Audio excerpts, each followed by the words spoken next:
ஐபிஎல்லோட 38வது போட்டி Mumbai Indians Chennai super Kings கடை நடக்க போது அதோட ஃபேண்டசி ப்ரிவ்யூ பார்க்க போகிறோம். டெமசி கிரிக்கெட் 11 அப்படின்னு சர்ச் பண்ணி டெலகிராமில் ஜாயின் பண்ணிக்கோங்க.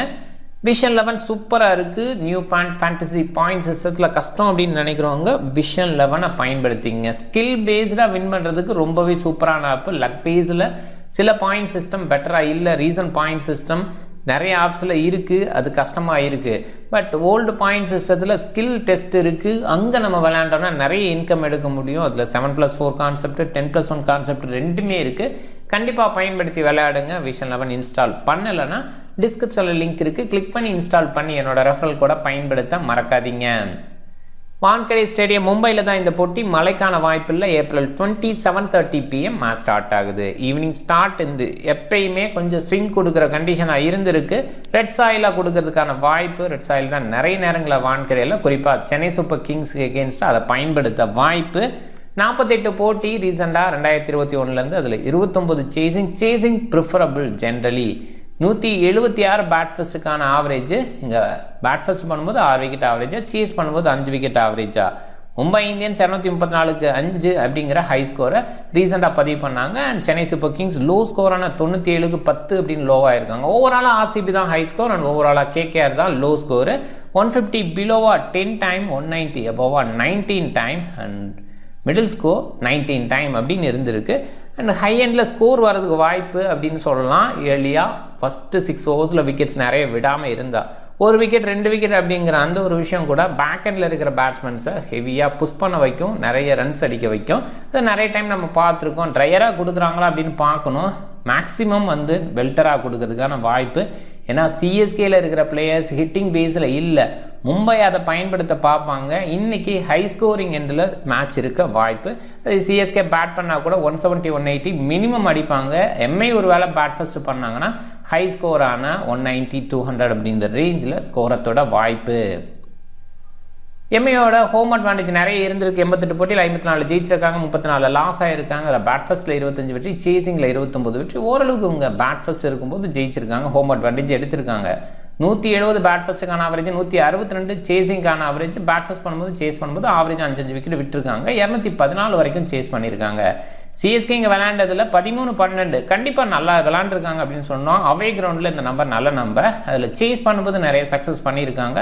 சேஸ் பண்ணுறதுக்கான வாய்ப்பு தான் ரொம்ப அதிகம். ஆனால் ரீசெண்டாக 180+ சேஸ் பண்ணுறது ரொம்பவே கஷ்டப்படுறாங்க அப்படிங்கிறதையும் பார்க்குறோம். பேட் ஃபஸ்ட் பண்ணும்போதும் சேஸ் பண்ணும்போது 6 விக்கெட் ஆவரேஜாக விட்டுருக்காங்க. 189 வரைக்கும் சேஸ் பண்ணியிருக்காங்க சக்ஸஸ்ஃபுல்லாக. ரீசன் நம்பரை பாருங்கள். சில 200+ வந்திருக்கு. கண்டிப்பாக 200+ வரும்போது பேக்கெண்டில் கொஞ்சம் டவுன் ஆகிறத பார்க்குறோம். அண்ட் ஒரு சில நேரங்களில் ரொம்பவே டவுனாக இருந்திருக்கு.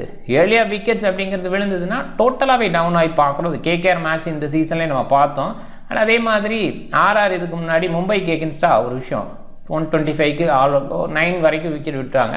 ஸோ இந்த மாதிரி ஏர்லியாக விக்கெட்ஸ் ஒரு பவர் பிளேயில் 3-4 விக்கெட்ஸ் விடுற மாதிரி மாட்டுச்சுன்னா டோட்டலாகவே கொலாப்ஸ் ஆகும் வாய்ப்பு இருக்குது. பேக்கெண்ட்லேருந்து வர பிளேயர்ஸ் கொஞ்சம் ரன்ஸ் அடிப்பாங்க. இது மாதிரிலாம் சின்னதாக நீங்கள் கால்குலேட் பண்ணி டிஃப்ரெண்ட் டைப் ஆஃப் டீம்ஸை க்ரியேட் பண்ணலாம். மும்பை இந்தியன்ஸு ரிக்கல்டன், ஜாக்ஸு, சான்னு, போல்ட்டு ஓவர்சீஸில். சானோட போலிங் விக்கெட் டேக்கிங் பேஸில் பெருசாக இல்லை. பட் பேட்டிங்கில் வந்தால் டீசெண்டாக விளையாட முடியும். பட் பேட்டிங் டெப்த்து உங்களுக்கு இருக்குது. அதனால் சான்னு ரொம்ப லேட்டாக தான் வருவார். அது பெருசாக யோசிக்க வேண்டாம். போல்ட்டை பொறுத்த வரைக்கும் நியூ பால் ஸ்விங் சூப்பராக கொடுக்குறாரு. அது ஓகே. இந்த மாதிரி கிரவுண்ட்ஸுக்கு சூட்டபிள் பவுலர். வில் ஜாக்ஸோட பேட்டிங் போன போட்டியில் நல்லா இருந்தது. ஓரளவுக்கு கம்பேக்னு சொல்லலாம். பவுலிங் பேஸில் கரண் சர்மாவோட இன்ஜுரி காரணமாக இவருக்கு ஓவர்ஸ் கிடச்சிது. அதில் சக்ஸஸ்ஃபுல்லாக இருந்தார். ரியான் ரிக்கல்டன் ஒரு ஸ்டார்ட் கொடுக்குறாரு. இன்னும் கொஞ்சம் பெட்டராக பண்ணலாம் அப்படிங்கிற ஃபீல் தான் இது வரைக்கும் கொடுத்துருக்காரு. ஒரு சில மேட்சஸ் நல்லா விளையாண்டுருக்காரு. ரோஹித் சர்மா ஃபார்ம் பேஸில் டவுனாக இருக்கார். சூரியகுமார், திலக் வர்மா இவங்கெல்லாம் ஒரு ஸ்டார்ட் கொடுக்குறாங்க. பெரிய கன்வர்ஷனாக இருக்கிற சூர்யாவை ரீசெண்டாக அவ்வளோவா பார்க்கல. அது கொஞ்சம் மைனஸாக பார்க்குறேன். ஹார்திக் பாண்டியா பவுலிங் பேஸில் சில நேரங்களில் பிளாக் சைடில் நல்லா பண்ணியிருக்கார். ரெட் சைடில் சில நேரங்களில் முழுமையாக கூட ஓவர் வீசாமல் இருந்திருக்கார். கேப்டனாக பார்க்கும்போது ஓகேவாக இருந்திருக்காரு. அண்ட் பேட்டிங் பேஸில் ரெட் சைடில் ரொம்பவே சூப்பராக பண்ண முடியும். அதை கொஞ்சம் மைண்ட் பண்ணிக்கோங்க. அமர்தீப் மேலே அனுப்புகிறாங்க. சில நேரங்களில் பிளாக் சாயிலில் பெட்டராக விளையாடக்கூடிய பிளேயர். பட் இவரை பொறுத்த வரைக்கும் ரெட் சாயில்லையும் சூப்பராக விளையாடுவார். லேட்டாக வரதுனால பெருசாக பண்ண முடியலை. இந்த போட்டியில் லேட்டாக வரதுக்கான வாய்ப்பு அதிகம். Deepak Saha, Trent Boult new பாலை வீசுகிறாங்க. ஜஸ்பிரித் பும்ராவோட கண்டிப்பாக கொஞ்சம் ரன்ஸை கண்ட்ரோல் பண்ணுது. ஆப்போனண்ட்டை அவ்வளோ ஈஸியாக ரன்ஸை விட மாட்டுறாங்க. இந்த போட்டியில் புத்தூர் விக்னேஷ் 1 செகண்ட் வருவாருங்கிற எதிர்பார்ப்பு இல்லை. இன்னொரு பேஸை என்னை பொறுத்த வரைக்கும் இன்னொரு பேட்ஸ்மேனை இன்க்ளூட் பண்ணலாம். நமன்தீர் அண்ட் வில்ஜாக் சப்போர்ட்டில் இருக்காங்க. 4 ப்ராப்பர் பவுலர் அப்படிங்கிற அந்த ஆங்கிளில் இருக்கும்போது எதுக்கு இன்னொரு ஸ்பின்னர், அதில் குறிப்பாக சிஎஸ்கே கிங்ஸ்டாக இன்னொரு லெஃப்ட் ஆர்ம் ஆர்த்தடாக்ஸை ஆட் பண்ண வேண்டாம் அப்படிங்கிற தாட் தான் இருக்குது. பார்க்கலாம் அந்த டைமில் ஏதாவது மாற்றம் செய்கிறாங்களா, இல்லை சத்யநாராயண ராஜுவை இன்க்ளூட் பண்ணுறாங்களா, அஸ்வினி குமாரை இன்க்ளூட் பண்ணுறாங்களா, இந்த மாதிரி கேள்வி இருக்குது, பார்த்துக்கலாம். நம்ம ரியான் ரெக்கல்டன் கடந்த 2 போட்டியில் அந்த 30+ ஸ்கோர் பண்ணியிருக்காரு. இந்த சீசனில் 62 நாட் அவுட் அப்படின்ற அந்த ஸ்கோரும் கொடுத்துருக்காரு. இன்னும் கொஞ்சம் பெட்டராக கன்வெர்ட் பண்ணலாம் அப்படிங்கிற ஃபீல் தான். வான்கடையில் நல்லா விளையாண்டுருக்காரு. ரோஹித் சர்மா ரீசெண்டாக டோட்டலாகவே டவுன்னு அந்த டபுள் டிஜிட் நம்பரை ரீச் பண்ணுறாரு. கன்வர்ஷன் இல்லை, கண்டிப்பாக பெட்டர் பிளே, அதில் டவுட்டே கிடையாது. ஆனால் இந்த பர்டிகுலர் கிரவுண்டில் அவ்வளோ ஈஸி கிடையாது ஓப்பனர்ஸ்க்கு. அண்டு சிஎஸ்கே கிங்ஸாக ரீசெண்டாக 105 அடிச்சிருக்காரு. அப்படி இருந்துமே இந்த சீசனில் முதல் போட்டியில் டக் ஆகிருக்காரு. குறிப்பாக லெஃப்ட் ஆர்ம் பேசர் கேக்கின்ஸாக கஷ்டப்படுறது அப்படிங்கிற ஒரு விஷயத்தை பார்க்குறோம்.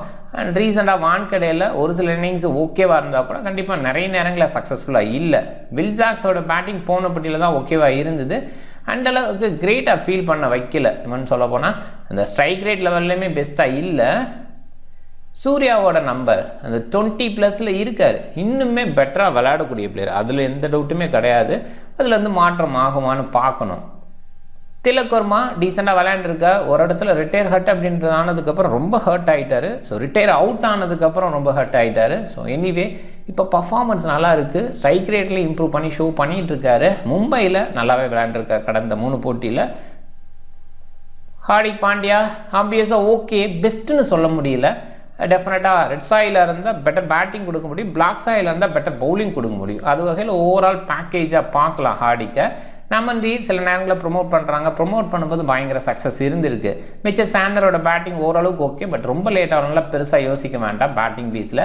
வில்ஜாக்ஸோட பவுலிங் பாருங்கள், போன போட்டியில் சூப்பராக பண்ணார். ஹார்டிக்கோட பவுலிங் கண்டிப்பாக சூப்பராக இருக்கும் ஓவராலாக. அண்ட் மிச்சல் சாண்டர்னு பார்க்கும்போது விக்கெட் டேக்கிங்கில் சில நேரங்கள் எல்லாமே இருக்கார். ஸோ பாருங்கள் 46 ரன்ஸு 40 ரன்ஸு கொஞ்சம் ட்ராக் வைஸில் ஹை ஸ்கோரிங் ட்ராக்ஸில் விளையாடும்போது ரன்ஸ் கொடுக்குறாரு. மற்றபடி கண்ட்ரோல் இருக்குது, அதில் டவுட் இல்லை. விக்கெட் டேக்கிங் அப்படிங்கிற மாதிரி நிறைய இடங்களில் இல்லை. தீபக் சாஹரோட விக்கெட் டேக்கிங் டீசெண்டாக இருக்கும், பார்க்கலாம். ஆனால் இந்த சீசனை பொறுத்த வரைக்கும் கொஞ்சம் டவுனாக இருக்கார். சில நேரங்களில் ஓவர் பேஸில் நிறையா கொடுக்காமே இருக்காங்க. ட்ரெண்ட் போல்ட்டோட போலிங் ஓகே, பட் பெஸ்ட்டுன்னு சொல்ல முடியல. நிறைய கொத்தாக எடுக்கலை. ஒரு போட்டியில் 57 ரன்னு கொடுத்து தான் 2 விக்கெட் எடுத்திருக்காரு.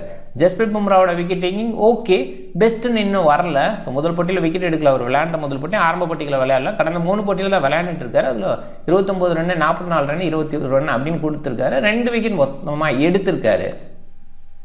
புத்தூரோட பவுலிங் கண்டிப்பாக டீசெண்டாக இருக்குது. முழுமையாக கொடுக்கும்போது விக்கெட் டேக்கிங்கில் இருக்க முடியும், பட் பார்க்கலாம். இன்றைக்கி கொஞ்சம் டஃப்பு தான். இவரை எடுத்துகிட்டு வராங்களா அப்படிங்கிறதும் கேள்வி தான். சென்னை சூப்பர் கிங்ஸ் சில இன்க்ளூஷன் பேசப்படுது. டெவால் பிரவீஸை இன்க்ளூட் பண்ணியிருக்காங்க, ப்ராக்டிஸில் இருக்கார். ஸ்டில் அவர் இந்த போட்டியில் டைரெக்டாக வருவாரா அப்படிங்கிறது கேள்வி தான். சென்னை சூப்பர் கிங்ஸ் அப்படின்லாம் இடம் கொடுத்துட மாட்டாங்க அப்படின்ற அந்த இடம் இருக்குது. அண்ட் எனிவே ருத்ராஜ் கயக்வாட், குர்ஜப்னீத் இவங்க 2 பேர்த்துக்கான ரீப்ளேஸ்மெண்ட்டை கொடுத்துருக்காங்க, பார்க்கலாம். அண்ட் இன்னொரு பிளேயராக ஆயுஷ் மாட்ரே. ஸோ ஆயுஷ் மாட்ரே பொறுத்த வரைக்கும் டீசெண்டான ரைட் ஹேண்ட் பேட்டரு, ஓரளவுக்கு டீசெண்ட் ஆல்ரவுண்டர் அப்படிங்கிற அளவுக்கு பேசப்படுறார். பெருசாக நம்ம தெரிஞ்சுக்கல. எனிவே இவருமே இருக்கார், ஒரு யங்ஸ்டர் நல்லா பண்ண முடியும் அப்படிங்கிற மாதிரி சொல்லியிருக்காங்க. மாற்றம் இருக்குமா அப்படின்னு கேட்டால் மோஸ்ட்லி மாற்றம் இருக்காது. ஸோ வின்னிங் காம்பினேஷன் அதுலேயே மாற்றணும் அப்படிங்கிற அந்த இடம் இருக்கும். ஜேமி ஓவர்டன் இடத்துல பாசிபிளாக லேட்டர் பேஸில் டெவால் பிரவீஸாக யோசிப்பாங்க. பட் என்னை பொறுத்த வரைக்கும் இது கம்ப்ளீட்டாக பெட்டர் காம்பினேஷன். அன்சுல் கம்போஸுக்கு பதிலாக கூட நீங்கள் அஸ்வினை இன்க்ளூட் பண்ணலாம். எக்ஸ்ட்ரா ஸ்பின்னர் தேவைப்பட்ட அந்த ஒரு வகையில் ஓகே, நான் பேட்டிங்லேயே ஒரு டெப்த்து கொடுக்க முடியும், ஓரளவுக்கு கண்ட்ரோலும் கொடுப்பார் அப்படிங்கிற அந்த ஆங்கிளில் யோசிக்கலாம். பட் அப்பயுமே நியூ பாலில் வீசுறதுக்கு யார் இருக்கா அப்படின்னு தான் Chennai super kings Anshul Kamboj and Khaleel அகமதை பயன்படுத்தலாங்கிற ஆங்கிளில் தான் வச்சுருக்காங்க. ஜேமி ஓவர்டன் கொஞ்சம் பெட்டராக நியூ பாலில் வீசலாம் அப்படி போயிருப்பாங்க. பட் அது வந்து கிரேட்டாக இல்லை. ஜேமி ஓவர்டன் ஓரளவுக்கு மீடியம் பேஸ், மிடில் பேஸில் அண்ட் என் பேஸில் தான் நல்லா பவுல் பண்ணுவார். அது நிறைய டைம் பார்த்துருக்கோம். நியூ பாலில் பெஸ்ட் பவுலர் கண்டிப்பாக கிடையாது. ஸோ அதனால தான் சென்னை சூப்பர் கிங்ஸ் ஒரு எக்ஸ்ட்ரா பவுலர் பேஸ் பவுலர் பேஸில் அன்சுல் கம்போஸுக்கு போயிருக்காங்க. இது நல்ல ஒரு முடிவு தான். அண்ட் இன்னொரு பக்கம் ஜேமி ஓவர்டனை வேறு மாதிரி ஏதாவது யோசிக்கலாம். ஹிட்டிங் பேஸில் அண்ட் குயிக்காக அடிக்கணுங்கிற போது அவரை கொஞ்சம் பயன்படுத்தலாம். மேபி ஸ்பின்னர் ஆஃப் ஆகிறாங்க அந்த சுச்சுவேஷனில் ஜேமி ஓவர்டனை பயன்படுத்தி ஒரு 6 ஹிட்டிங் பேஸில் யோசிக்கலாம். குயிக்காக ஒரு 2 ஓவருக்கு அடிக்க வைக்கலாம் அப்படிங்கிற அந்த இடம் தான் நல்ல ஒரு விஷயம். பார்க்கலாம் எப்படி பயன்படுத்துவாங்கன்ட்டு. ஒருவேளை டெவால் பிரவிஸ் வந்தால் இங்கே டாப்பில் ராகுல் திரிபாதியை தூக்கிட்டு ஜேமி வார்டன் வெளியில் எடுத்துகிட்டு மிடில் பேஸில் ஏதாவது ஒரு பேட்ஸ்மேனை இன்க்ளூட் பண்ண பார்ப்பாங்க. அப்படி இருந்தால் கண்டிப்பாக அந்த டாப் ஆர்டர் ஓகேவான ஒரு ஸ்டார்ட் கொடுத்தா டெவலப் பிரவிஸ் மாதிரி ஆட்கள் கேபிட்டலைஸ் பண்ணி எடுத்துகிட்டு போக முடியும். இப்போ அந்த இடம் தான் மைனஸாக இருக்குது சென்னை சூப்பர் கிங்ஸை பொறுத்த வரைக்கும். மிடில் ஆர்டர் டோட்டலாகவே சுமாராக இருக்குது. சிவம் துபே சில நேரங்களில் விளையாடுறாரு அப்படின்னா கூட அந்த கன்சிஸ்டன்ட் பேஸில் அந்த மிடில் ஓவர்ஸை கேபிட்டலைஸ் பண்ணுற மாதிரி நல்ல பிக் ஹிட்டர். அதனால் என்னென்னா அந்த சிங்கிள்ஸை கொண்டு வரவே கஷ்டப்படுறாரு. சில நேரங்களில் அந்த 6 ஹிட்டிங்கை ஷோ பண்ணுறாரு, அடுத்து 4 பால் 5 பால் டாட் ஆடிடுறாரு. ஸோ ஒரு 6 ப்ளஸ் பாலுக்கு ரியாக்ட் பண்ணி 1-2 ரன்னு அப்படிங்கிற மாதிரி அடிச்சிட்டு இருந்தால் அது கொஞ்சம் பெட்டர் பேட்டிங் டிஸ்பிளேக்கு நல்லாயிருக்கும். பட் சிவம் துபே அந்த மாதிரி பண்ணுறது இல்லைங்கிறனால அதுவுமே சிஎஸ்கேக்கு ஒரு மைனஸ். சிஎஸ்கே பொறுத்த வரைக்கும் ஓவராலாக நிறைய கிளாசி பிளேயர்ஸ் வச்சுருக்காங்க. 6 ஹிட்டிங் அப்படிங்கிற வகையில் சிவம் துபே MS தோனி மட்டும் இருக்காங்க. கூடவே ஜேமி வார்டன் இப்போ ஓகே. இப்போ அந்த ஜேமி வார்டன் எடுத்துகிட்டு பிரவிஸ் அப்படின்னு பார்க்கும்போது பிரவிஸ் ஹிட் பண்ணுவார், பட் ஃபினிஷ் பண்ணுறதுக்கு அப்படின்ற அந்த ஆங்கிளில் யோசிப்பாங்கன்னா அது கொஞ்சம் டஃப் தான். ஸோ இதுதான் இப்போதைக்கு சென்னை சூப்பர் கிங்ஸுக்கு இருக்கிற ப்ராப்ளம். பிரவிஸ் வந்தது அப்படிங்கிற வகையில் பெரிய அளவில் சென்னை சூப்பர் கிங்ஸ் ஓகேன்னெலாம் சொல்ல முடியாது. ஒரு பாயிண்டில் ஓகே, ஜேமி வார்டனை பெருசாலாம் பயன்படுத்தலை. டாப் ஆர்டரில் திரிபாதிக்கு பதிலாக தேவால் பிரவிஸை பயன்படுத்தலாம், அந்த இடத்துல கேபிட்டலைஸ் பண்ணிக்கலாம் அப்படின்னு யோசிச்சாங்கன்னா அது கண்டிப்பாக நல்ல முடிவு. அப்படி தான் பண்ணுவாங்கன்னு நான் எதிர்பார்க்குறேன். பார்ப்போம். அண்ட் தேவைப்பட்டால் போலிங் பேஸில் லெக் பிரேக் ஆஃப் பிரேக் போட முடியும். அந்த எபிலிட்டியும் டெவால் பிரவிஸுக்கு இருக்குது. அண்ட் ஏற்கனவே இந்த இம்பாக்ட்ஸ் அப்படி இந்த மாதிரி விஷயம் இருக்கும்போது இந்த எக்ஸ்ட்ரா பவுலிங் ஆப்ஷன் அப்படிங்கிற அந்த ஆப்ஷன்லாம் தேவைப்படாது. கண்டிப்பாக பேட்டிங் பேஸில் டெவால் பிரவிஸை யோசிச்சா ஓகே தான். அண்ட் ஷேக் ரஷீத் போன போட்டியில் நல்லா ஸ்டார்ட் கொடுத்தாரு, ஓரளவுக்கு ஹிட்டிங்கில் தெரிகிறாரு. பட் ஸ்டில் நல்ல கிளாசி பிளேயராக ஃபீல் பண்ண மாதிரி தான் இருக்குது. பவர் பிளேவை யூட்டிலைஸ் பண்ணுவாரா, அந்த குயிக் ஹிட்டிங் அப்படிங்கிறத கொடுப்பாரான்னா ஓரளவுக்கு ஓகே பெஸ்ட்டுன்னு சொல்ல முடியல. ரச்சின் ரவீந்திரா ஒரு கிளாசி பிளேயர், டீசெண்டாக விளையாண்டுட்டு இருக்கார். ராகுல் திரிபாதி அந்தளவுக்கு கிரேட் கிடையாது, கூட விஜய் சங்கர் வச்சுக்கணும் அந்தளவுக்கு கிரேட் இல்லை. அண்ட் சிவம் துபே பற்றி தான் பேசணும். ஜடேஜா அந்தளவுக்கு விக்கெட் டேக்கிங் பேஸில் இல்லை, பெருசாகவும் பயன்படுத்துறது இல்லை அப்படிங்கிறத பார்க்குறோம். அண்ட் பேட்டிங்கில் போன போட்டியில் ப்ரொமோட் பண்ணாங்க. இந்த லெஃப்ட் ரைட் காம்பினேஷன் ஏதோ ஒரு வகையில் கொண்டு வரணும்னு ஆங்கிலம் யோசிச்சாங்கன்னா ரவீந்திர ஜடேஜாவை மேலே அனுப்புவாங்க. விஜய் சங்கர் அவ்வளோ கிரேட் அல்ல, MS தோனி இந்த டாப் ஆடெல்லாம் அவ்வளோ கிரேட் அல்லதுனால இவரோட பேட்டிங் டிஸ்பிளே இந்த சீசனில் நிறைய பேர் பார்க்கணும். இது ஓரளவுக்கு ஹாப்பி அப்படின்னு வியூவர் சைடு சொன்னால் கூட டெஃபினட்டாக அந்தளவுக்கு ஹெல்த்தியான விஷயம் சிஎஸ்கேக்கு கிடையாது. டாப் ஆர்டர் கொலாப்ஸ், அதனால தான் MS தோனி ஆடுறாரு அப்படிங்கிற அந்த ஒரு விஷயம் தான் இப்போதைக்கு இருக்குது. ஜேமி வார்டன் நல்ல ஹிட்டிங், பவர் ஹிட்டிங் இருக்குது. அவரோட ப்ராப்ளம் இந்த பவர் பிளே பவுலிங் தான். அதை பெருசாக பயன்படுத்தாமல் இருந்துடலாம். அதுதான் ஏன்னா அந்த இடத்துல ரன்ஸ் கொடுக்க வைக்கிறதுக்கு மிடில் பேஸில் எங்கெங்கே ஓவர்ஸை கடத்தலாம், விக்கெட் விழுந்தானே ஒரு ஓவர் கடத்தலாம், இந்த மாதிரி ஆங்கிளில் யோசிச்சு போனால் ஜேமி வார்டனை கொஞ்சம் பயன்படுத்திக்கலாம் பவுலிங் பேஸில். அன்சுல் ஓகே, நூர் அகமதோட பவுலிங் ரொம்பவே சூப்பராக இருக்குது. கலீல் ரொம்ப பெஸ்ட்டாக பண்ணுறாரு. பதினானாவோட டெத் ஓவர் நல்லா இருக்குது. மிடில் பேஸ் லேட்டர் பேஸில் தான் பவுல் பண்ணுறாரு இவர். அண்ட் நம்பரில் பார்க்கும்போது ஷேக் ரஷீத் முதல் போட்டியில் 27 ரன், நல்லா ஓகேவான ஸ்டார்ட்டு. ரச்சினை பொறுத்த வரைக்கும் ஓரளவுக்கு ஓகே, பெஸ்ட்டுன்னு சொல்ல முடியல. கன்சிஸ்டன்ட் பேஸில் யோசிக்க முடியல. ராகுல் திரிபாதி டோட்டலாகவே ஃபெயிலியர், அந்தளவுக்கு கிரேட் இல்லை. ரவீந்திர ஜடேஜா பாருங்கள், என்ன மேலே அனுப்பினாலும் பெருசாக நான் பண்ணுறது கிடையாது. தான் நம்ம பார்த்துட்டு இந்த சீசனை பொறுத்த வரைக்கும். சிவம் துபேயோட நம்பர் டீசெண்டாக இருக்குது, ஓரளவுக்கு ஸ்டெபிலிட்டி கொடுக்குறாரு. ப்ராப்ளம் இந்த டாப் ஆடெல்லாம் அவ்வளோ கிரேட்டாக இல்லையும் போது கொஞ்சம் ஸ்டெடி பண்ணி எடுத்துகிட்டு போகணுங்கிறது தான். பட் ஸ்டில் நான் சிவம் துபேவை நான் கொஞ்சம் சிங்கிள் மேக்கிங்கில் பெட்டராக பண்ணணும் அப்படின்னு சொல்லுவேன். விஜய் சங்கர் ஒரு சில இன்னிங்ஸ் ஓகே, சில ட்ராப்ஸ்லாம் ஆனதுக்கப்புறம் தான் அந்த இன்னிங்ஸ் கொடுத்துருக்காரு. இன்னுமே ஒரு கான்ஃபிடென்ட்டான பிளேயராக பார்க்க முடியல. MS தோனியோட ஹிட்டிங் நிறைய போட்டிகளில் இருக்குது. ஸோ கண்டிப்பாக ஓகே. அண்ட் க்ளோவருக்குலாம் நிறைய பாயிண்ட் எடுத்து கொடுக்குறாரு. ரொம்பவே excellent wicket keeper, best wicket keeper அப்படின்னு ஷோ பண்ணிட்டு இருக்காரு. ஜேமி வார்டன் ஓகேவான பேட்டிங் ஒரு இடத்துல தான் கிடைச்சிது, நிறைய வாய்ப்பெல்லாம் கிடைக்கல. இன்னுமே ஹிட்டிங் பேஸில் பயன்படுத்தலாம் அப்படிங்கிறது தான். பவுலிங்கில் ரவீந்திர ஜடேஜாவை அவ்வளோவா பயன்படுத்தலை பாருங்கள். இந்த சீசனில் தொடர்ந்து ஓவர் முழுமையாக கொடுக்காம இருக்காங்க. ஜேமி வார்டன் ஒரு ரன்ஸுக்கு நிறைய போகிறார், அது மைனஸ் தான். அன்சுல் கம்போஸோட பவுலிங் கண்டிப்பாக டீசெண்டாக இருக்குது. விக்கெட் டேக்கிங்கில் ஓகே, டொமஸ்டிக்கில் நல்லா பண்ணதுனால தான் நிறைய பேர் அன்சுல் கம்போஸுக்கு சப்போர்ட் பண்ணி பேசினாங்க. நூர் அகமது செம்ம கண்ட்ரோல். போன போட்டியில் பாருங்கள் 4 ஓவரில் வெறும் 13 ரன், அதுக்கு முதல் போட்டியில் 2 ஓவரில் 8 ரன்னு. ஸோ இந்த மாதிரி தான் கலக்கிட்டு இருக்காரு. கலீலோட பவுலிங் ரொம்பவே சூப்பர், கொஞ்சம் ரன்ஸுக்கு போகிற மாதிரி பேக்கெண்டில் தெரிகிறாரு. பட் ஸ்டில் சூப்பர் பவுலர், அதில் டவுட்டே கிடையாது. மதிச பதினானா கலக்கிறார் விக்கெட் டேக்கிங்கில். பட் சில நேரங்களில் ரன்ஸுக்கு போகிறார், அந்த கண்ட்ரோல் இல்லாமல் சில நேரங்களில் வீசுறது. பேக் ஹேண்டில் அந்த பால் ஹோல்ட் ஆனதுக்கப்புறம் கிடைக்கிற கண்ட்ரோல் ஃப்ரண்ட்டில் ஸ்விங் பேஸில் இருக்கும்போது கிடைக்க மாட்டேங்குது. அதனால தான் நிறைய நேரங்களில் தோனி பேக் ஹேண்ட்லேயே பயன்படுத்துகிறத பார்க்குறோம். அண்ட் மும்பையில் ரொம்ப சக்ஸஸ்ஃபுல்லாக இருந்திருக்காரு இதுக்கு முன்னாடி. அண்ட் மும்பை இந்தியன்ஸுக்கு எகென்ஸ்டாக பயங்கர சக்ஸஸ்ஃபுல்லாக இருந்திருக்காரு. மைண்ட் பண்ணிக்கங்க. ரெண்டு டீமில் பார்க்கும்போது ஆப்வியஸாக சென்னை சூப்பர் கிங்ஸை மும்பையோடலாம் கம்பேர் பண்ண முடியாது. அந்த மாதிரி அவங்களோட செலெக்ஷன் பயங்கரமாக இருக்குது. ஹிட்டிங் பேஸில் ஒரு சிங்கிள் ஹேண்டில் எடுத்துகிட்டு போகக்கூடிய குவாலிட்டி பிளேயர்ஸ் எம்ஐயில் இருக்காங்க. பட் அந்த மாதிரி சிஎஸ்கேயில் ஒரு பிளேயர் கூட கிடையாது. ஜேமி ஓவர்டன் சொன்னால் கூட ஒரு ஸ்பின்னர்ஸ்க்கு அகேன்ஸ்டாக தடுமாறுவார். இங்கே Tilak Varma, Suryakumar, Will Jacks, Rohit Sharma, Rickelton, Naman Dhir, Hardik Pandya எல்லாருமே ஸ்பின்னரை ஹேண்டில் பண்ண முடியும். இவங்க யாருமே ஸ்பின்னர்ஸுக்கு அகேன்ஸ்டாக வீக்கர் அப்படின்ற மாதிரி சொல்ல முடியல. அதில் தீபக் சஹார் வரைக்கும் பேட்டிங் டெப்த் இருக்குது அப்படிங்கிற அந்த ஒரு விஷயம் இருக்குது. ஸோ இதை வச்சு பார்க்கும்போதே கண்டிப்பாக எம்ஐக்கு அட்வான்டேஜ், அவங்க ஹோம் அட்வான்டேஜ் பயங்கரமாக எடுத்துருக்கும் போது தொடர்ந்து 4 போட்டிகளில் சிஎஸ்கேக்கு எகேன்ஸ்டாக ரீசனாக தோற்றுருக்காங்க. போன சீசன் அதுக்கு முதல் சீசன் எல்லா இடத்துலையும் தோற்று தான் இருக்காங்க. பட் ஸ்டில் எம்ஐக்கான வாய்ப்பு இன்றைக்கி ரொம்ப அதிகமாக பார்க்குறேன். அவங்களோட செலெக்ஷன் பேஸில் பெஸ்ட் அவுட்புட்டு. சிஎஸ்கே அடுத்தடுத்த போட்டியில் ஜெயிச்சா கூட இந்த போட்டியில் தோக்கிறதுக்கான வாய்ப்பு அதிகம் நான் பார்க்குறேன். அதில் குறிப்பாக நியூ பாலில் ட்ரெண்ட் போல்ட், தீபக் சஹார் நல்லா பண்ணுறாங்க. அதுக்கடுத்து ஜஸ்பிரீத் பும்ராவை வச்சு கண்டினியூ பண்ணுறாங்க. புத்தூர் விக்னேஷ் இருப்பாரா அப்படிங்கிறது கேள்வி தான். ஏன்னா நிறைய லெஃப்ட் ஹேண்டர்ஸ் டாப் ஆர்டரில் இருக்காங்க. அப்படிங்கும்போது அந்த இடத்துல யோசிக்க மாட்டாங்க. இல்லை பேக் ஹேண்டில் நிறைய ரைட் ஹேண்டர்ஸ் இருக்காங்க, அங்கே கொஞ்சம் யோசிக்கலாம், பயன்படுத்திக்கலாம் அப்படின்னு யோசிச்சு எடுத்துகிட்டு வராங்களா, இல்லை எக்ஸ்ட்ரா பேட்டர் எடுத்துன்னு தான் என்னை பொறுத்த வரைக்கும் பெஸ்ட்டு. ராபின் மின்ஸ் மாதிரி ஆட்களை ஆரம்பத்தில் பயன்படுத்தினாங்க. மேபி கொஞ்சம் எடுத்துகிட்டு வரலாம், இல்லை இம்பாக்ட் சப் பேஸில் ஏதாவது எடுத்துக்கலாம் அப்படிங்கிற ஆங்கிளில் புத்தூர் விக்னேஸை இம்பாக்ட் சப்பில் வச்சுப்பாங்க. ஸோ இன்னொரு பக்கம் ரோஹித் சர்மா ஆப்வியஸாக இம்பாக்ட் சப்பாக தொடர்ந்துருக்கிற போன சீசன்லாம் இந்த ப்ராப்ளம் இருந்தது. ஹார்திக் பாண்டியா அவரை ஃபீல்டில் பயன்படுத்தின விதம் அப்படிங்கிற மாதிரி ஆம்பியஸாக கேப்டன் ஒரு பிளேயரை வந்து கமெண்ட் பண்ணி அங்கே நில்லுங்கன்னு சொல்கிறது நார்மலான ஒரு விஷயந்தான். பட் அப்படி நிற்க வச்சுட்டாருன்னு நம்ம ஃபேன்ஸ் எல்லாம் கொந்தளிச்சு எந்திரிச்சாங்க. ஸோ அது இந்த வருஷம் இல்லை. ஏன்னா இம்பாக்ட் சப்பில் வெளியிலே இருக்கிறாரு. இன்னும் சொல்ல போனால் பேட்டிங் வந்தாலுமே வெளியில் தான் இருக்கார். அந்த மாதிரி தான் விளையாண்டுருக்காரு. இந்த வருஷம் அவ்வளோ கிரேட்டாக அவருக்கு இல்லை. இந்த பக்கம் சிவம் துபேவே வெளியில் வச்சுருக்காங்க. போன வருஷம்லாம் இன்ஜுரி கன்சர்ன் இருந்தது, அதனால் வெளியில் வச்சாங்க. பட் இந்த வருஷம் ஏன் அப்படி வச்சுருக்காங்க? இன்னும் சொல்ல போனால் ஒரு எக்ஸ்ட்ரா பேட்டரை கூட எடுத்துக்கலாம். ஸோ பேட்டர் எடுத்துக்கிறதுங்க சிஎஸ்கேல ஆள் இல்லைங்கிறதும் இருக்குது. ஏன்னா இங்கே பெஞ்ச் ஸ்ட்ரென்த்லாம் இல்லை. ஒரு பவுலர் ஆஃப் பண்ணிட்டு கூட போகலாம். சிவம் துபே 1-2 ஓவர் வீசுவார். அவர் இன்னுமே மும்பையில் நிறைய விளையாண்டுருக்கார். இந்த மாதிரி விஷயங்களில் கண்டிப்பாக கன்சிடர் பண்ணணும். எனிவே பார்க்கலாம். அண்ட் இங்கே நியூ பாலில் கலீல் வித் அன்சுல் கம்போஜன் ஸ்டார்ட் பண்ணுறாங்க. இது நல்லாவே இருக்குது. அண்ட் பதினானா பாசிபிளி லேட்டாக வரலாம். இல்லை ஜேமி ஓவர்டன் பவர் பிளேயில் ஒரு ஓவர் வீசுகிறாரு. 100 அகமது மிடில் பேஸில் ஜடேஜா இவங்க தான் மிடில் வீசுகிறாங்க. பவுலிங் ஆப்ஷனு வில் ஜாக்ஸ் அடிஷனலாக இருக்கார். ஹார்திக் பாண்டியா, மிச்சல் சாண்டர் கொஞ்சம் ஆப்ஷன்ஸ் ஹெவி தான். அண்ட் இன்றைக்கி கொஞ்சம் விக்னேஷோட ஓவர் கொஞ்சம் குறையலாம். சாண்டர், போல்ட், பும்ரா அதிகமாக வீசிடுறாங்க. அண்ட் போல்ட், பும்ரா எண்ட் ஓவரில் வீசுகிறாங்க. இந்த சைடு கலீல் அண்ட் பதிரானா தான் எண்ட் ஓவரில் வீசுகிறாங்க. அண்ட் சில நேரங்களில் அன்சுலோட பவுலிங் மிடில் இருக்கும். மோஸ்ட்லி இனிஷியலாக இருக்கும். பதிரானா, கலீல் அண்ட் 100 அகமது முழுமையாக வீசிடுறாங்க. ரவீந்திர ஜடேஜா அந்தளவுக்கு முழுமையாக வீசுறது இல்லை.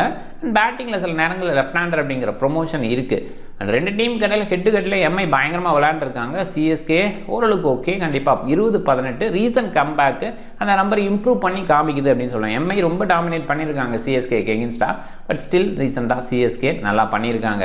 எம்ஐன்னு பார்க்கும்போது ரீசெண்டாக 2 வெற்றி அண்ட் ஓவராலாக 5 போட்டியில் 3 ஜெயிச்சிருக்காங்க. ஆர்சிபி, எல்எஸ்சிக்கு எகென்ஸ்டாக தோற்றுருக்காங்க. அண்ட் சிஎஸ்கே பொறுத்த வரைக்கும் கடந்த போட்டியில் ஜெயிச்சது ஒரு கான்ஃபிடென்ட்டை கொடுக்குற ஒரு விஷயமாக இருக்கும். அண்ட் கேகேஆர் இந்த இடத்துல பார்க்கும்போது கண்டிப்பாக ரொம்ப டவுன் ஆனாங்க. அதுலேருந்து கொஞ்சம் கம்பேக் பண்ணணும். அண்டு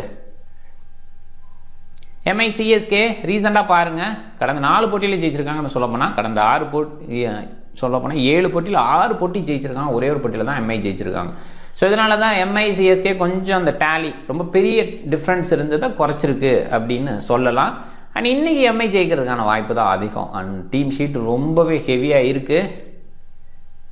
டாப் 14 மைண்ட் பண்ணிக்கங்க. பாருங்கள், இங்கே வந்து முக்கியம் டாஸ் தான். டாஸில் ஜெயிச்சா மேட்ச் ஜெயிக்க முடியும். பட் ஸ்டில் எம்ஐக்கு அட்வான்டேஜ் அப்படின்னாலும் சிஎஸ்கே ஒரு வேளை டாஸ் ஜெயிச்சிட்டாங்க, சேஸ் பண்ணாங்க அப்படின்னா கண்டிப்பாக சிஎஸ்கேக்கு வின்னிங் வாய்ப்பு அதிகமாக இருக்கும். அந்த கேப்டன்சி அப்படிங்கிற ஒரு விஷயம் பெட்டராக இருக்குது CSK side. MS Dhoni still அந்த ஒரு விஷயத்தை கிளவராக பண்ணுறாரு. இருக்கிற ரிசோர்ஸ் ரொம்ப கம்மியாக இருக்குது அப்படிங்கிறது தான் வந்து எம்எஸ் தோனிக்கு இப்போதைக்கு ஷார்ட்டேஜாக இருக்கிற ஒரு விஷயம். ஸோ எனிவே பார்க்கலாம். பிக் பேஸில் Rohit Sharma, MS Dhoni, Jamie Overton, Pathirana உங்களை குறைவாக பிக் பண்ணியிருக்காங்க. பதிரானா எம்ஐயில் குறிப்பாக மும்பை இந்தியன்ஸுக்கு எகென்ஸ்டாக மும்பையிலையும் ரொம்பவே பக்காவாக இருந்திருக்காரு. ஜேமி ஓவர்டன் பார்க்கும்போது கண்டிப்பாக 6 சிட்டிங்கில் நல்லா பண்ண முடியும். இங்கே பவுன்ஸ் கிடைக்கும். அங்கே பவுலிங் கூட கொஞ்சம் பெட்டராக பண்ணலாம். இன்றைக்கி MS Dhoni top order collapse ஆகும்போது ரொம்பவே சக்ஸஸ்ஃபுல்லாக இருக்க முடியும். ரோஹித் சர்மா அவ்வளோ சக்ஸஸ் இல்லை இருந்தால் கூட ட்ரை பண்ணி பார்க்கலாம். சில நேரங்களில் கொஞ்சம் டவுனில் இறங்கி ஆடலாம். ஸோ கண்டிப்பாக வந்து பேட்டிங்கில் டாப் ஆர்டரில் சக்ஸஸ்ஃபுல்லாக இருக்கலாம். மும்பையில் அவ்வளோ ஈஸி கிடையாது. மேபி ஏர்லி ஓவர்ஸில் கொஞ்சம் ஸ்டே பண்ணாருன்னா பெரிய அவுட்புட்டை கொடுக்க முடியும். இன்றைக்கி டேயில் Rachin Ravindra, Suryakumar and Hardik Pandya captain, vice கேப்டனாக நிறைய பேர் பிக் பண்ணியிருக்க players. Rickelton, will Jacks and ஜடேஜாவை கொஞ்சம் ட்ரை பண்ணலாம். ஜடேஜா கொஞ்சம் ப்ரொமோஷன் பேஸில் மேலே வர்றார். மேபி கொஞ்சம் ஹார்டர் ட்ராக்கு, கொஞ்சம் குயிக்கர் ட்ராக்கில் ரவீந்திர ஜடேஜாவோட போலிங் கொஞ்சம் டீசெண்டாக இருக்கும், அவரோட ஆம் பால்ஸு. ஸோ அந்த பேஸில் இவங்களெல்லாம் கேப்டனாக ட்ரை பண்ணலாம். விக்கெட் கீப்பர் ரெக்கல்டன் நல்ல சாய்ஸ். எம்எஸ் தோனியை நான் இன்றைக்கி பிக் பண்ணி நினைக்கிறேன். டாப் ஆடல் அவ்வளோ கிரேட்டாக இல்லாதனால சூர்யா, திலக் வர்மா, ரோஹித் சர்மா ஒரு சில டீம்ஸில், ரச்சின் ரவீந்திரா ஒரு சில டீம்ஸில் இங்கே கொஞ்சம் டஃப்பாக இருக்கும். மிடில் பேஸில் சிவம் துபே நான் பிக் பண்ணணும்னு நினைக்கிறேன். ஆல்ரவுண்டர் ஹார்திக் பாண்டியா, ஜடேஜா, சாண்டர் ஒரு சில டீம்ஸில் ட்ரை பண்ணுங்கள். வில் ஜாக்ஸை கண்டிப்பாக ட்ரை பண்ணலான்னு நினைக்கிறேன். பவுலிங்கில் Bumrah, Pathirana, Trent Boult. So Khaleel Ahmed decent choice. Maybe Khaleel எடுத்துக்கோங்க. ஃபஸ்ட் பவுலிங், செகண்ட் பவுலிங் இதை பேஸ் பண்ணி கொஞ்சம் யோசிக்க வேண்டியது இருக்குது. Trent Boult wicket taking bowl அதில் டவுட்டே இல்லை. இன்னும் சொல்லப்போனால் டாப் ஆட இன்எக்ஸ்பீரியன்ஸாக சிஎஸ்கே சைடு இன்எக்ஸ்பீரியன்ஸ்னால் அந்தளவுக்கு கிரேட்டாக இல்லை இப்படி சொல்லலாம். ஸோ அந்த பேஸில் யோசிக்கும்போது Trent Boult okay. Khaleel Ahmed சொல்கிறது சில நேரங்களில் டஃப்பு. இங்கே நிறைய விளையாண்டுருக்கார். அதனால் கண்டிப்பாக கலீல் அகமது டீசென்ட் சாய்ஸு. ஏதாவது பேட்ஸ்மேன் இல்லை ஆல்ரவுண்டர் சைட்லேருந்து ரிமூவ் பண்ணிவிட்டு கலீலை பிக் பண்ண பாருங்கள். அண்டு சூர்யாவை ஒன் செகண்ட் நான் கேப்டனாக ட்ரை பண்ணுறேன். அண்டு ஜடேஜா வைஸ் கேப்டனாக ட்ரை பண்ணலாம். இல்லை வில் ஜாக்ஸ் வந்து வைஸ் கேப்டன் நல்ல சாய்ஸ். இப்போ வில் ஜாக்ஸ் அண்ட் சூர்யாவை ட்ரை பண்ணலாம். ஏன்னா போன போட்டியில் வில் ஜாக்ஸை ப்ரொமோட் மறுபடியும் பண்ணிட்டாங்க. அண்ட் அவரை ரொம்ப டவுன் பண்ணுவாங்க அப்படின்ற ஆங்கிளில் தான் போன போட்டியில் எடுக்கலை. அதுக்கு மொதல் போட்டியில் நம்பர் 3ல் இறக்குவாங்கன்னு தான் எடுத்தோம். ஸோ ரெண்டுமே சக்ஸஸ் இல்லாமல் போயிடுச்சு. ஏன்னா அதுக்கு மொதல் போட்டியில் 7வது 8வது பேட்ஸ்மேன் அனுப்புனாங்க. போன போட்டியில் நம்பர் 3ல் அனுப்புனாங்க. அது மட்டும் இல்லை, கரண் சர்மாவோட இன்ஜுரி காரணம் ஒரு பவுலிங் முழுமையாக கிடச்சிருச்சு. ஸோ இந்த மாதிரி இடத்துல கண்டிப்பாக நமக்கு பெரிய பின்னடைவை கொடுத்துட்டாரு வில் ஜாக்ஸ். இந்த போட்டியில் ஓரளவுக்கு விளையாட முடியும். குறிப்பாக சில லெஃப்ட் ஹேண்டர்ஸ் சிஎஸ்கே சைடு இருக்கனால பவுலிங் பேஸ்லேயும் ஒரு எதிர்பார்க்குறோம். டீம் பாருங்கள். நீங்கள் டிஃப்ரெண்ட் டீமை ட்ரை பண்ணுங்கள். அந்த வீடியோ பிடிச்சிருந்தா லைக் பண்ணுங்கள், உங்கள் ஃப்ரெண்ட்ஸுங்களுக்கு ஷேர் பண்ணுங்கள். சேனலை சப்ஸ்கிரைப் பண்ண மறக்காதீங்க. மிக்க நன்றி.